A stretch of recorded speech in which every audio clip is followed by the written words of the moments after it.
Hola, ¿qué tal? Bienvenidos al canal. Mi nombre es Efraín Ruiz, soy médico de urgencias. El día de hoy tenemos un gran invitado. Él es Rodrigo Hernández, él es neurocirujano y nos va a dar cómo es el manejo y la evaluación inicial en el paciente con traumatismo craneoencefálico.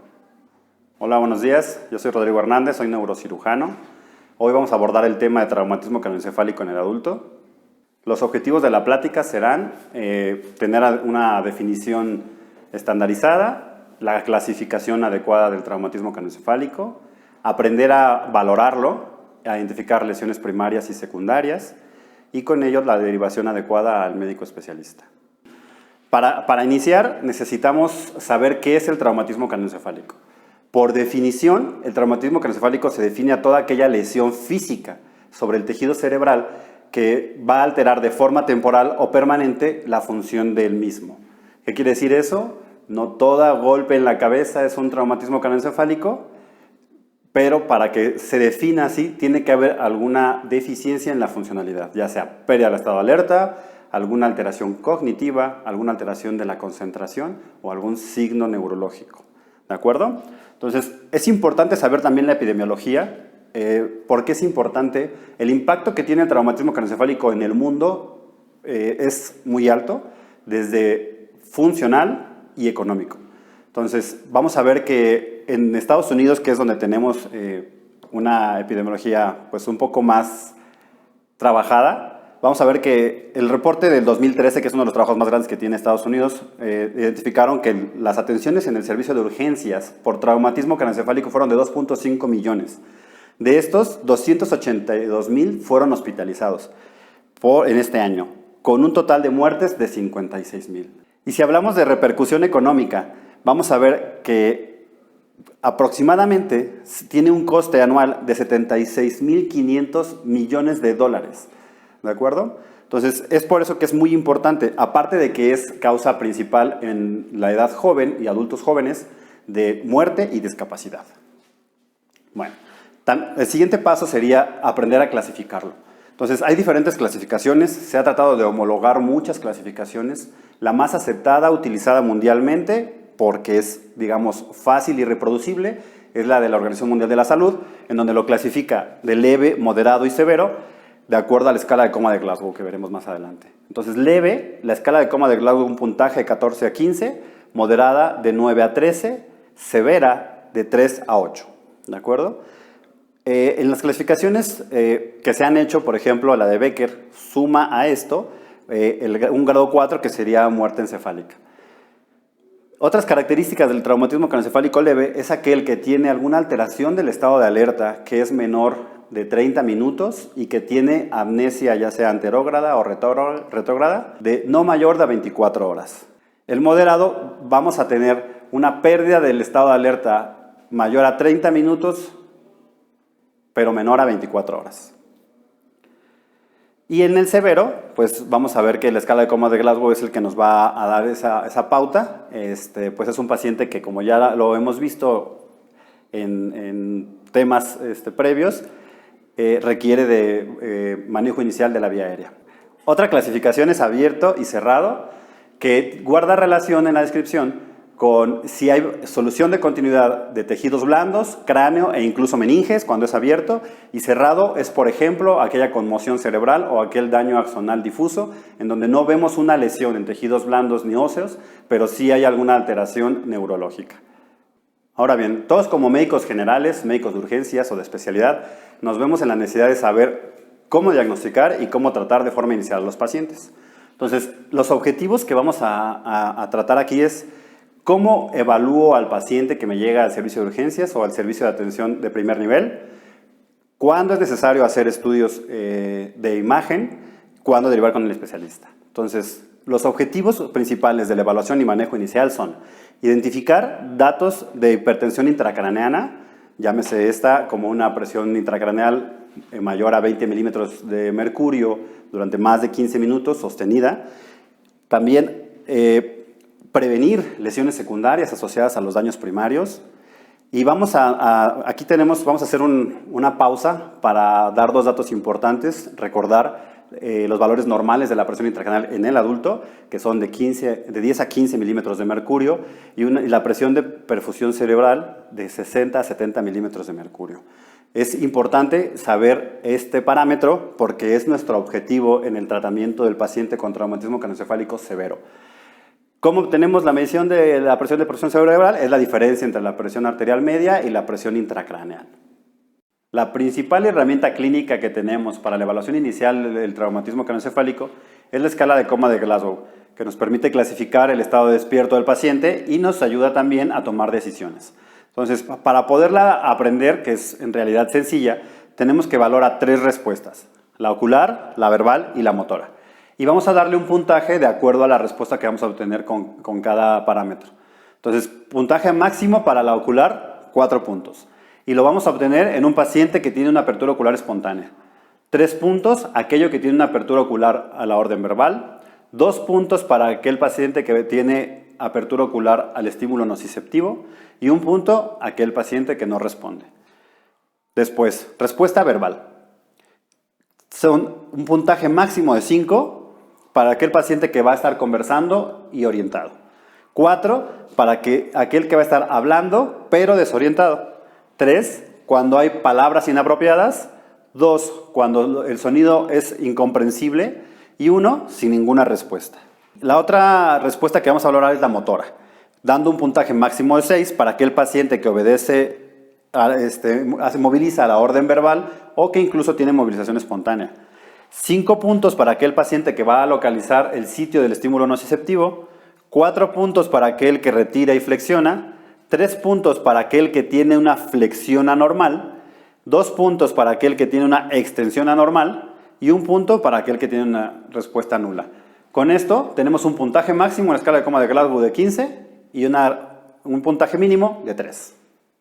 Ahora bien, ya clasifiqué a mi traumatismo craneoencefálico de acuerdo al puntaje de escala de coma de Glasgow. ¿Qué sigue? Bueno, en ocasiones es necesario hacer estudios de imagen que nos van a apoyar con el diagnóstico, nos van a confirmar una sospecha diagnóstica y con eso nos van a permitir también pautar el tratamiento a seguir. Entonces, la duda es siempre, ¿cuándo hago una tomografía en un traumatismo craneoencefálico? Definitivamente en aquel paciente que tiene un traumatismo craneoencefálico de moderado a severo, requiere una tomografía, aclarando que una vez que se haya asegurado la vía aérea en aquel paciente que tiene un traumatismo craneoencefálico severo, recordemos que cuando clasificamos prácticamente decimos que un paciente con un puntaje en escala de coma de Glasgow por debajo de 8 requiere se asegure la vía aérea primero y después todos los estudios y tratamientos subsecuentes. La duda está en aquel paciente con traumatismo craneoencefálico leve. Se ha tratado de estandarizar cuándo hacerlo con guías como la NICE, Nueva Orleans o la guía canadiense que nos pautan algunos parámetros para tomar decisiones. Sin embargo, en países como el nuestro, donde no siempre se está disponible o necesitamos no llevar a un sobreuso del estudio, no siempre son tan aplicables. ¿Cuándo voy a realizar un estudio de tomografía en un paciente con trauma craneoencefálico leve? Bueno, básicamente en aquel paciente que tiene un deterioro en 2 puntos de la escala de coma de Glasgow, de acuerdo a las guías canadienses y Nueva Orleans, aquel paciente que tenga más de 65, 60 años en la otra escala, aquel paciente que tenga, por ejemplo, una sospecha de una fractura de cráneo, aquel paciente que tenga signos de una fractura de piso de cráneo, como los ojos de mapache, equimosis retroauricular o signo de Battle, hemotímpano, salida de líquido por nariz, líquido o sangre por nariz, boca u oídos. En aquel paciente también que haya tenido un mecanismo de alto impacto, como una proyección de un vehículo, que haya salido proyectado del vehículo y en el momento de la evaluación tenga un puntaje alto en la escala de coma de Glasgow, necesitamos hacer un estudio definitivamente. Peatón atropellado, una persona que viaje en motocicleta y que también haya sido proyectado.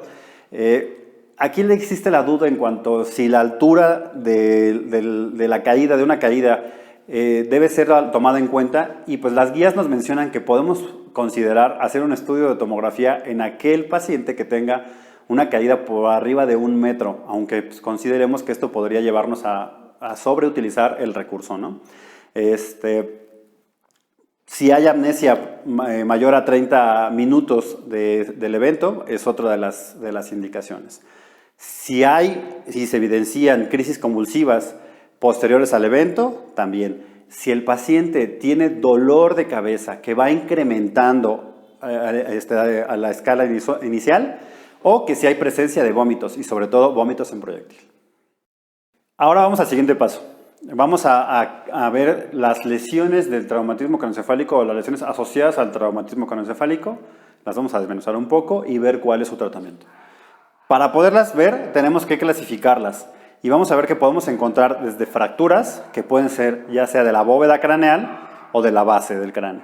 De la bóveda craneal, ¿cómo la sospechamos? Aquellas lesiones que han sido penetrantes, que abrieron tejidos blandos, el scalp, y que llegaron al cráneo. Hundimientos a la exploración o a la inspección pueden darnos datos sugerentes de una fractura de cráneo. Estas fracturas de cráneo es importante detectarlas porque pueden asociarse a hemorragias dependiendo del sitio en donde estén. Pueden asociarse a hemorragias epidurales cuando lesionan alguna arteria habitualmente, pero también cuando pasan los senos venosos o las grandes venas que se llaman también. Esta fractura puede lastimarlas y dar hemorragias que son de difícil control y que van creciendo de forma paulatina, ponen en peligro la vida. Entonces hay que sospecharlas y hay que tratarlas. ¿Cuándo se trata una fractura de la bóveda craneana? Bueno, se trata siempre que tenga una lesión asociada, por ejemplo una hemorragia que sea tributaria a tratamiento quirúrgico, o en aquellas en donde se llaman fracturas desplazadas o hundidas. Y estas fracturas hundidas, tenemos un criterio, como vemos en la imagen, si nos vamos al cráneo, cuando la tabla externa, el trazo de la fractura hace que la tabla externa del sitio proximal y del distal difieran de todo el espesor del cráneo. Estas fracturas desplazadas hay que tratarlas para llevar y alinear la fractura, ¿de acuerdo? Cuando sobrepasa la tabla externa a la tabla interna, ahí es tratamiento quirúrgico. Y volvemos a repetir cuando tienen alguna hemorragia, por ejemplo, que sea candidata a tratamiento quirúrgico. Las fracturas de la base, ¿cuándo las sospechamos? Ya lo mencionamos un poco al inicio.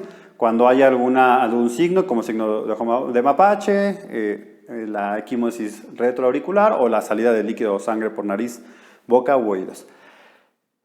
Puede asociarse y sospecharse también cuando exista algún déficit de algún nervio craneal, más frecuentemente el nervio facial, auditivo o vestíbulo coclear y los nervios oculomotores, ¿de acuerdo?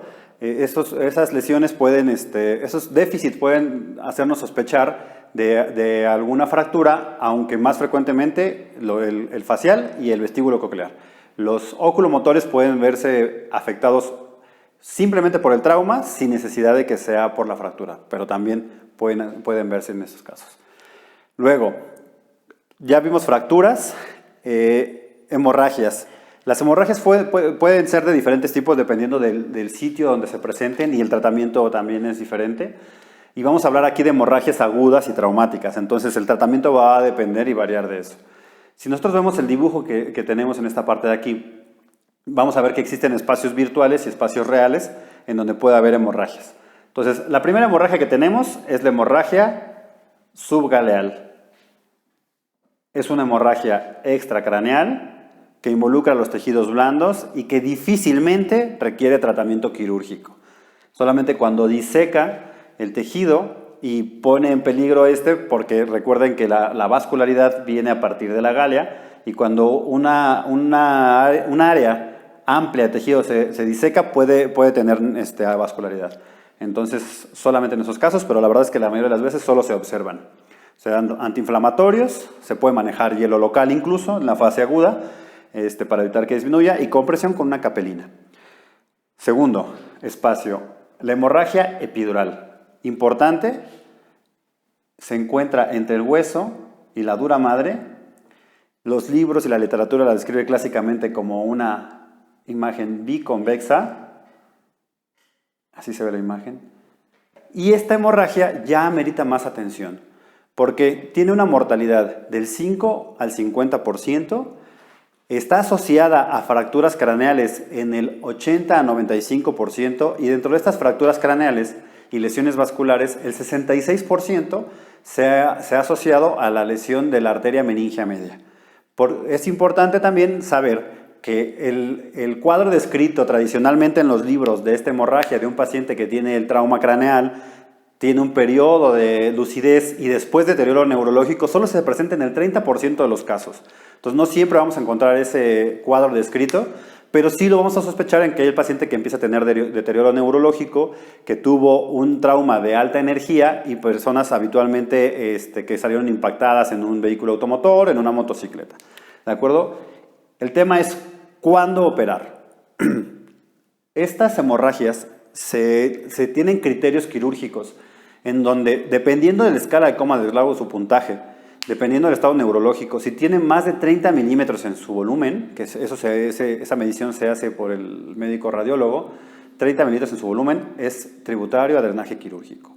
Si tiene menos de 30, pero tiene 15 milímetros de espesor o más de 5 milímetros de desviación de la línea media, con un puntaje en escala de coma de Glasgow por debajo de 8, también es tributario de tratamiento quirúrgico. No todos los demás no necesariamente requieran cirugía. Cabe mencionar que de los pacientes que fueron candidatos a tratamiento conservador, solo entre el 11 y el 13% deterioran y requieren una evacuación después por crecimiento de la hemorragia epidural. A diferencia de la hemorragia subdural traumática. Recuerden que estamos en hemorragia subdural traumática, que es una hemorragia aguda. Para que yo presente una hemorragia epidural, basta con que tenga yo una fractura craneal o que me lesione alguna arteria. Pero para la hemorragia subdural se considera que el mecanismo de lesión debió ser de mayor fuerza para condicionar la ruptura de vasos, que en este caso serían venas, habitualmente, que van a condicionar la hemorragia por debajo de la dura madre.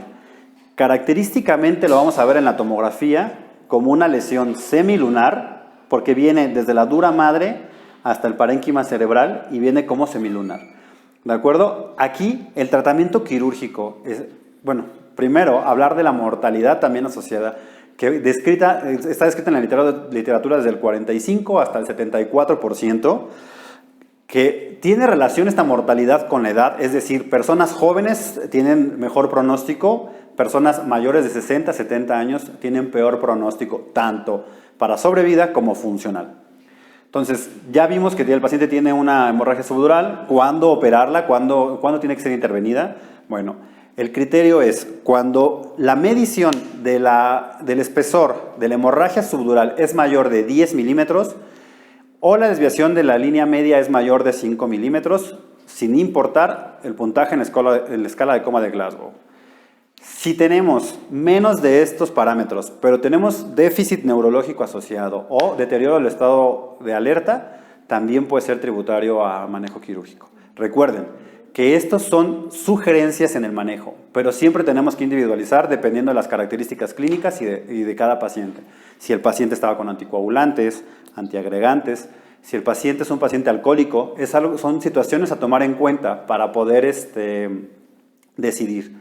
Algo que no mencioné hace rato en cuanto al traumatismo craneoencefálico leve, pero que estoy recordando en este momento, es paciente con sospecha de intoxicación etílica o por drogas, también se gana su tomografía. ¿De acuerdo? Hacemos el paréntesis porque no lo dijimos hace rato. Bueno, esa es la hemorragia subdural. Hemorragia subaracnoidea. Hacer diferencia de la causa hemorragia subaracnoidea traumática de la hemorragia subaracnoidea neurismática, que son las dos causas principales. La traumática es número 1 de etiología y afortunadamente no se asocia frecuentemente a déficit neurológico, puede dar cefalea, un poco de alteración de estado despierto y la mayoría de las veces no es candidata a tratamiento quirúrgico. Solo se vigila, puesto que algunas personas que presentan hemorragia subaracnoidea pueden tener colecciones subdurales después, como que llamamos a veces higromas.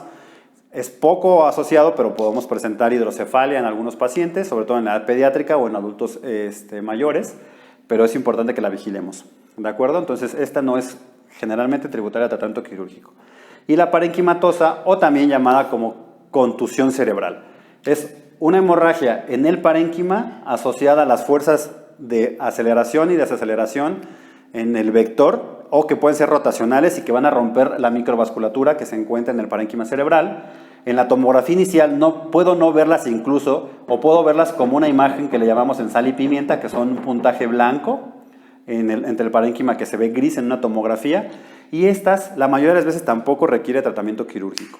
es observación y requiere tratamiento quirúrgico cuando hay aumento de volumen en estudios de tomografía seriados o hay deterioro neurológico del paciente.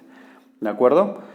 Después, vamos a ver otras las lesiones asociadas. Bueno, las lesiones que van a dar más alteraciones funcionales, como la llamada conmoción cerebral.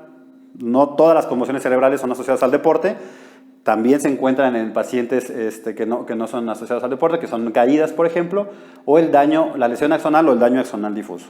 Importante saber que el daño axonal difuso tiene descritos 4 grados en algunas clasificaciones y característicamente lo vamos a sospechar en aquella persona que tiene una alteración del estado de alerta, pero que en los estudios de tomografía no vemos una lesión que la justifique. Algunas ocasiones nos basamos también en los resultados de resonancia magnética. Cuando se sospecha y no se encuentran en la tomografía, nos puede servir una resonancia magnética para poder diagnosticar la lesión axonal difusa. ¿De acuerdo? Y esta, pues desafortunadamente no tiene ningún tratamiento que la revierta. La rehabilitación, cuando es una lesión severa, la rehabilitación es parte fundamental en el tratamiento, pero no hay medicamentos. Ahora, si tratamos, por ejemplo, el tipo de traumatismo craneoencefálico más frecuente, que es el leve, tenemos que ver que los síntomas que se presentan en se dividen característicamente en 3 rubros. Síntomas físicos, que son los más frecuentes: cefalea, náusea, vómito, vértigo, problemas del balance. Comportamiento y emocionales, que son alteraciones del sueño, ya sea que tengan insomnio o que tengan hipersomnia. Ansiedad, depresión o fatiga. Y los síntomas en los que se involucra la atención y la memoria, como la dificultad de concentración o en la atención y también en la memoria. ¿Y qué vamos a tratar? Bueno, el tratamiento aquí completamente sintomático. Recordemos que los síntomas en el traumatismo craneoencefálico leve, la mayoría de las ocasiones duran entre 3 a 14 días. Después de 14 días se consideran síntomas persistentes. Y si este paciente que tuvo un traumatismo craneoencefálico leve no fue derivado con el especialista, porque no fue necesario al principio, cuando sobrepasa esta barrera de los 14 días y persisten los síntomas, debería tener una valoración por un neurólogo o un neurocirujano para dar seguimiento y manejo a los síntomas. ¿Y qué vamos a manejar? Dependiendo de lo que el paciente presente. Si presenta cefalea, una mezcla de paracetamol con AINES, pues bien aceptada en las guías internacionales. Si hay náusea, vamos a utilizar fármacos que nos van a ayudar a prevenirla, la náusea junto con el vómito, o a manejarla, como el dimenhidrinato. Vértigo, nos pueden ayudar medicamentos como betahistina, por ejemplo. Sinaricina también puede utilizarse. Problemas de balance están asociados al vértigo y también van a mejorar con los medicamentos previos. Cuando hay alteraciones del sueño, bueno, dependiendo si el paciente tiene insomnio, pues podemos utilizar medicamentos que van a favorecer el sueño, que son algunos no controlados, como la melatonina, estos inductores de sueño, o cuando es necesario, en ocasiones necesitamos fármacos como benzodiazepínicos. Ansiedad y depresión, que muchas de las veces se presentan de la mano, vamos a utilizar algún fármaco que nos pueda ayudar a manejar a los dos, escitalopram, tal vez amitriptilina nos puede ayudar. Fatiga. Cuando hay fatiga, generalmente encontramos algunas alteraciones de la concentración. Entonces, ¿ahí qué es lo que damos? Estimulantes, como modafinilo, es uno de los medicamentos que más utilizamos en este tipo de pacientes. ¿De acuerdo? Este sería el manejo, digamos, inicial en el paciente con un traumatismo craneoencefálico leve. Y repetirles, si sobrepasa la barrera de los 14 días y persiste con síntomas, debe ser derivado con el especialista.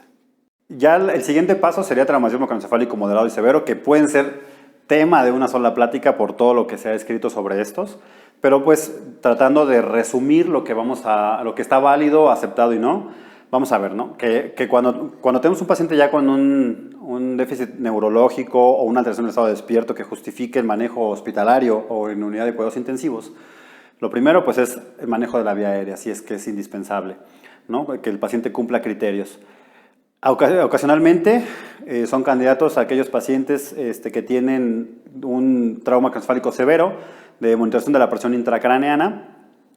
Y vamos a aquí lo importante para los dos, moderado y severo, el tratamiento de la lesión acompañante. Es mucho más frecuente en un traumatismo craneoencefálico de moderado a severo una lesión acompañante. Entonces, ¿qué es lo que está validado hasta el día de hoy? Cuando tenemos un paciente con un traumatismo craneoencefálico severo, hay muchas directrices que podemos tomar en cuenta. Entonces, lo primordial y algo que toma mucho auge es la monitorización de la presión intracraneal. La monitorización de la presión intracraneal me va a ayudar a tomar decisiones de cuándo hacer algún procedimiento quirúrgico, cuándo utilizar algunas medidas ventilatorias como la hipercapnia para disminuir el edema cerebral. Y eso se hace con un procedimiento relativamente sencillo, con un trépano, y existen diferentes tipos, ventriculares, parenquimatosos o nada más subdurales.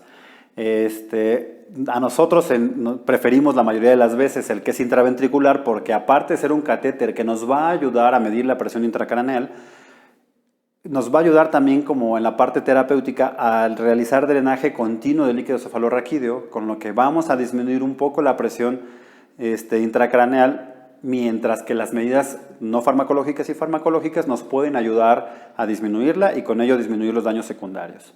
¿De acuerdo?